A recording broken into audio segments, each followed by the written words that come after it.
ତାଙ୍କୁ ମୁଁ ଭିଡ଼ି ଧରି କିସ୍ ପରେ କିସ୍ ଦେଇ ଚାଲିଲି। ଫ୍ରେଞ୍ଚ କିସ୍ରେ ମୁଁ ତାଙ୍କ ଓଠକୁ ଚୁଚୁମିଲି, ଚାଲିଲି। ଓଃ ଆରମ୍ଭ ହୋଇଗଲା। ସେ ବି ମୋତେ ଧରି କିସ୍ କରି ଚାଲିଲେ। ତାଙ୍କ ହାତ ମୋ ପିଠି ଉପରେ ଘୁରି ବୁଲୁଥିଲା, ଆଉ ଆସ୍ତେ ଆସ୍ତେ ତାଙ୍କ ଶାଢ଼ୀ ଖୋଲିଦେଲି।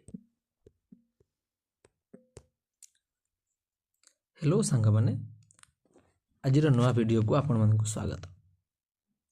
ମୋର ନାମ ରୋହିତ, ମୋର ବୟସ ହେଉଛି 23। ଏଇ ଷ୍ଟୋରିଟା ଆମ ଅଫିସର ଗୋଟେ ମ୍ୟାଡ଼ାମ୍ ଆଉ ମୋ ଭିତରେ ହେଇଥିବା 5-6 ମାସ ତଳର ସତ ଘଟଣା।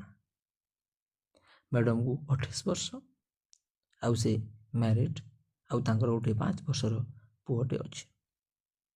ତାଙ୍କ ନାମ ହେଲା ଶିଳ୍ପା। ତାଙ୍କୁ ପ୍ରଥମ ଦେଖାରେ ହିଁ ପସନ୍ଦ କରି ନେଇଥିଲି, ଆଉ ତାଙ୍କ ଫିଗର ହେଲା 34, 28, 34 ର ସେକ୍ସି ଫିଗର। ଦେଖିବାକୁ ବହୁତ ସୁନ୍ଦର ଆଉ ସେକ୍ସି। ମୋର ଭାଣ୍ଡର ସାଇଜ୍ 7 ଇଞ୍ଚ ଲମ୍ବା ଆଉ 3 ଇଞ୍ଚ ମୋଟା। କିଛି ଦିନ ଅଫିସରେ କଥା ହେବା ପରେ ସେ ମୋ ଆଡ଼େ ବେଶୀ ଇଣ୍ଟରେଷ୍ଟ ଦେବାରେ ଦେଖିଲି, ଆଉ ଟିକେ ଟାଇମ୍ ପାଇଲେ ତାଙ୍କ ପାଖକୁ ଯାଇ ବସି ଗପ ଏବଂ ଜୋକ୍ କରୁଥିଲି। ସବୁଦିନ ଫୋନରେ କଥା ହେଉ। ଏମିତି କିଛି ଦିନ ଗଲା ପରେ ଦିନେ ସେ ଲିପଷ୍ଟିକ୍ ଚଢ଼ଉଥିଲେ ତାଙ୍କ ଜିଭରେ। ମୁଁ କହିଲି, ମୁଁ ଚଢ଼େଇ ଦେବି କି? ସେ କହିଲେ, ଯା ବଦମାସ। ସେଦିନ ରାତିରେ ଫୋନରେ କଥା ହେଉଥାଏ। ତାଙ୍କ ସହ ପଚାରିଲି, ତମ ଓଠରୁ ଲିପଷ୍ଟିକ୍ ଛଡ଼େଇବାକୁ ଦିଅ ସେ? କହିଲେ, କେମିତି ଛଡ଼େଇବ? ମୁଁ କହିଲି, ତମେ ଯେମିତି ଜିଭରେ ଚଢ଼ଉଥିଲ। ସେ ଲାଜେଇକି କହିଲେ, ବହୁତ ଦୁଷ୍ଟ ହେଲଣି। ମୁଁ କହିଲି, କହୁନ? ସେ କହିଲେ, ଦେଖିବା। ତା ପରଦିନ ଅଫିସରେ ଏମିତି କଥା ହେଲୁ, ଆଉ ସେ ଗଲାବେଳେ କହିଲେ, ଆସ ମୋତେ ଆଜି ଘରେ ଡ୍ରପ୍ କରିଦେବ। ମୁଁ କହିଲି, ଲିପଷ୍ଟିକ୍ ଛଡ଼େଇ ଦେବା? ସେ କହିଲେ, ଦେଖିବ। ଆଉ ଏ କଥା ଶୁଣି ମୋ ମନରେ ଲଡ଼ୁ ଫୁଟିଲା, ଆଉ ମୁଁ ରାଜି ହେଇଗଲି। ରାସ୍ତାରେ ମୁଁ ଖାଲି ବ୍ରେକ୍ ମାରୁଥାଏ, ଆଉ ତାଙ୍କ ବ୍ରେଷ୍ଟ ମୋ ପିଠିରେ ବାଜୁଥାଏ। ମୋତେ ମଜା ଲାଗୁଥାଏ। ସେ ବି କିଛି ନ କହିବାରୁ ମୁଁ ଆହୁରି କଲି। ଏତିକିରେ ତାଙ୍କ ଘର ଆସିଗଲା, ଆଉ ସେ ବାଏ କହି ପଲଉଥିଲେ। ମୁଁ ହାତ ଧରି କହିଲି, ଆଉ ମୋ କଥା? ସେ ଲାଜେଇକି କହିଲେ, ଟିକେ ଏ ଆଡ଼କୁ ଆସ। ସେଠି ପୁରା ଅନ୍ଧାର ଥାଏ, ଆଉ ମୁଁ ତାଙ୍କ କୁଣ୍ଢେଇ ଲିପ୍ କିସ୍ କଲି। ସେ କିଛି ସମୟ ପରେ ସେ ବି ସାଥ ଦେଲେ। ମୁଁ ତାଙ୍କ ଦୁଧକୁ ଚିପିବାକୁ ଲାଗିଥାଏ। 10-15 ମିନିଟ୍ ପରେ ସେ କହିଲେ, ଯାଅ, ଆଉ ସବୁ ପରେ ହେବ। ରାତିରେ ଫୋନରେ କଥା ହେଲି, ଆଉ କହିଲି, ଆଉ କେବେ କରିବାକୁ ଦେବ ସେ? ଲାଜେଇକି କହିଲେ, କାଲି 9:15ରେ ଘରକୁ ଆସ। ପୁଅ ସ୍କୁଲ ଯାଇଥିବ, ଆଉ ହଜବେଣ୍ଡ ବି ନଥିବେ। ମୁଁ ତ ରାତିରେ ତାଙ୍କ କଥା ଭାବି ଭାବି 2 ଥର ମୁଠି ମାରିଥିଲି। ସକାଳୁ ରେଡ଼ି ହେଇକି 9:20ରେ ତାଙ୍କ ଘରକୁ ପହଞ୍ଚିଲି। ସେ ଗୋଟିଏ ଶାଢ଼ୀ ପିନ୍ଧିଥିଲେ। ସେ ବେଡ଼ରୁମ୍କୁ ବହୁତ ସୁନ୍ଦର ଭାବରେ ସଜେଇଥିଲେ। ଘର ଭିତରେ ଚନ୍ଦନର ବାସ୍ନା ବାରି ହୋଇ ପଡ଼ୁଥିଲା। ତା ସହିତ ଘରେ ନୀଳ ରଙ୍ଗର ଚିରବଲ୍ବ ଜଳୁଥିଲା। କ'ଣ କରିବି ସେତେବେଳକୁ? ଭାଣ୍ଡ ତମ୍ ଆଉ ଫକ୍ ଫକ୍ ହେଉଥାଏ, ଫକ୍ କରିବା ପାଇଁ। ହେଲେ କ'ଣ କରିବି କହି ସେ ମୋ ଉପରେ ଢଳି ପଡ଼ିଲେ। ଦେହ ମୋର କ'ଣ ହୋଇଗଲା। ତାଙ୍କୁ ମୁଁ ଭିଡ଼ି ଧରି କିସ୍ ପରେ କିସ୍ ଦେଇ ଚାଲିଲି। ଫ୍ରେଞ୍ଚ କିସ୍ରେ ମୁଁ ତାଙ୍କ ଓଠକୁ ଚୁଚୁମିଲି, ଚାଲିଲି। ଓଃ ଆରମ୍ଭ ହୋଇଗଲା। ସେ ବି ମୋତେ ଧରି କିସ୍ କରି ଚାଲିଲେ। ତାଙ୍କ ହାତ ମୋ ପିଠି ଉପରେ ଘୁରି ବୁଲୁଥିଲା, ଆଉ ଆସ୍ତେ ଆସ୍ତେ ତାଙ୍କ ଶାଢ଼ୀ ଖୋଲିଦେଲି। ତାପରେ ତାଙ୍କ ସାୟା ବ୍ଲାଉଜ ବି ଅଲଗା କରିଦେଲି। ଧଳା ରଙ୍ଗର ବ୍ରା ଓ ବ୍ଲାକ୍ ରଙ୍ଗର ପେଣ୍ଟିରେ ସେ ମସ୍ତ ଦେଖାଯାଉଥିଲେ। ସେ ବି ମୋ ଦେହରୁ ପ୍ୟାଣ୍ଟ ଓ ସାର୍ଟ ଉତାରି କାଢ଼ିଦେଲେ। ମୋତେ କିଛି ଆସୁନଥିଲା, କ'ଣ ଭାବି ପାରୁନଥିଲି। ପାଦରୁ ମୁଣ୍ଡ ପର୍ଯ୍ୟନ୍ତ କିସ୍ ଦେଇ ଚାଲିଲି। ଓହ ଆହ ସେ କିସ୍ କରି ଚାଲିଥାନ୍ତି। ସେ ମୁଁ ଅଣ୍ଡରୱେର୍ ଖୋଲିଦେଲି। ମୋ ଭାଣ୍ଡ ତ ଦିଅ, କ'ଣ ପାଇଁ ରଖିଛ? କାହିଁ ମୋ ଭାଣ୍ଡକୁ ହାତରେ ଉପରେ କରିବାରେ ଲାଗିଲେ।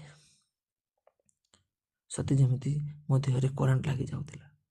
ମୁଁ କିସ୍ କରିବା ଭାଣ୍ଡକୁରେ ତାଙ୍କ ବ୍ରା କରିଦେଲି। ବଡ଼ ବଡ଼ ଓଭର 34 ସାଇଜ୍ର ଦୁଧ ଦୁଇଟା ଚିଟିକି ହେଇ ବାହାରି ଆସିଥିଲା କି ଆଉ ହାତରେ ଧରିବାରୁ ସତେ ଯେମିତି ସ୍ପ୍ରିଙ୍ଗ ପରି ଛାତି ଦେଉଥାଏ। ଭାଉଜଙ୍କ ନିପଲ ସେତେ ବଡ଼ ନୁହେଁ, ତଥାପି ଦୁଧକୁ ଚୁଚୁମିବା ଆରମ୍ଭ କଲି। ଶିଳ୍ପା କହିଲେ, ରୋହିତ, ଯାହା ଅଛି ଆଜି ତମେ ଖାଇଯାଅ, କିଛି ବାକି ରଖ ନାହିଁ। ଓଃ, ମୋ ଦେହ କ'ଣ ହେଇଯାଉଛି। ରୋହିତ, ତମେ ଯାଆନ୍ତୁ ତ, ଭାରି ଦୁଷ୍ଟ ହେଉଛ। ଦେଖିଲ ମୋ ହାତରେ କେମିତି ରହିପାରୁନି। ସତରେ ମୋ ଭାଣ୍ଡଟା 7 ଇଞ୍ଚ ଲମ୍ବା ହେଇ ବହୁତ ହାର୍ଡ଼ ହୋଇଯାଇଥିଲା। ସେ ମୋ ଭାଣ୍ଡକୁ ଧରି ଚୁଚୁମିବା ଆରମ୍ଭ କଲେ। ସତେ ଯେମିତି ମୁଁ ସେତେବେଳେ ସ୍ୱର୍ଗରେ ବୁଲୁଥିଲି। ସେ ମୋ ଭାଣ୍ଡକୁ ତାଙ୍କ ଲିପ୍ରେ ତଲ ଉପର କରୁଥିଲେ। ପାଟିର ଲାଲରେ ମୋ ଭାଣ୍ଡ ତ ପୁରା ଲାଲୁଆ ହୋଇଯାଇଥିଲା। ମୁଁ ତାଙ୍କ ପେଣ୍ଟି ଖୋଲିଦେଲି। ପୁରା 3 କୋଣିଆ ବାଲୁଆ ବିହାତ ବହୁତ ସୁନ୍ଦର ଦେଖାଯାଉଥିଲା। ହାତ ମାରିବାରୁ ବିହାତ ଟିକେ ଓଦା ଓଦା ଲାଗୁଥିଲା। ଆଙ୍ଗୁଠି ମୋର ପଛ କରି ପଶିଗଲା। ଭାଉଜ କହିଲେ, ଓହୋ କରି ମୋ ହାତକୁ ମାଡ଼ି ବସିଲେ। ରୋହିତ, ପ୍ଲିଜ୍ ଆଉ ଡେରି କରନି ମୋ ଆଡ଼କୁ, ମୁଁ ଆଉ ରହିପାରୁନାହିଁ, ପ୍ଲିଜ୍। ମୁଁ କହିଲି, ଶିଳ୍ପା ଭାବି, କ'ଣ ପାଇଁ ଓଦା ଲାଗୁଛି ତମ ବିହା? ଶିଳ୍ପା କହିଲେ, ଟୋକିମାନେ ଯେତେବେଳେ ହିଟ୍ ହେଉଥାନ୍ତି ତାଙ୍କ ବିହା ଏମିତି ଲାଲୁଆ ହେଇଯାଏ। ମୁଁ କହିଲି, ଶିଳ୍ପା, ସବୁଦିନ ତୁମକୁ ଏମିତି ଲଙ୍ଗଳା ଦେଖନ୍ତି, ବହୁତ ଇଚ୍ଛା ହେଉଛି। ଶିଳ୍ପା କହିଲେ, ଦେଖୁନ ମୁଁ କ'ଣ ମନା କରୁଛି? ଭାଇ ଯେତେବେଳେ ନଥିବେ ତମେ ଆସି କରିବ, ମୁଁ କ'ଣ ମନା କରିବି କି? ମୁଁ କହିଲି, ହଉ ଶିଳ୍ପା, ତମେ କ'ଣ ଶିଖେଇବନି? ଶିଳ୍ପା କହିଲେ, ତମେ ମୋର ଖାଇବ, ମୁଁ ତମର ଖାଇବି। ସେ ଏହା କହି ମୋତେ ତଳେ ଶୋଇଦେଲେ ଆଉ ତାଙ୍କର ବିହାକୁ ମୋ ପାଟି ପାଖକୁ ଲଗେଇଦେଲେ। ତାପରେ ମୋ ଭାଣ୍ଡକୁ ଚୁଚୁମିବାରେ ଲାଗିଲେ। ମୁଁ ବି ମୋ ଜିଭକୁ ତାଙ୍କ ବିହା ଭିତରେ ଚୁଚୁମିବାରେ ଲାଗିଲି। କିଛି ସମୟ ପରେ ରସ ଗୁଡ଼ାଏ ବାହାରି ଆସିଲା। ସେ କହିଲେ, ୟାକୁ ପିଇ ଦିଅ। ମୁଁ ପିଇଦେଲି। ତାଙ୍କ ବିହାକୁ ମୋ ପାଟିରେ ମାଡ଼ି ବସିଲେ। ଶିଳ୍ପା କହିଲେ, ଓହ ରୋହିତ, ରହିବୁନି, ରୋହିତ, ରହିବୁନି, ରୋହିତ, ମରିଯିବି, ମୋ ସୁନା, ମୋ ରାଜା, ଆଉ ଡେରି କରନି, ପ୍ଲିଜ୍, ପ୍ଲିଜ୍, ପ୍ଲିଜ୍, ମୋର କେହି ଚାଲ। ମୁଁ କ'ଣ କରିବି ଭାଉଜ?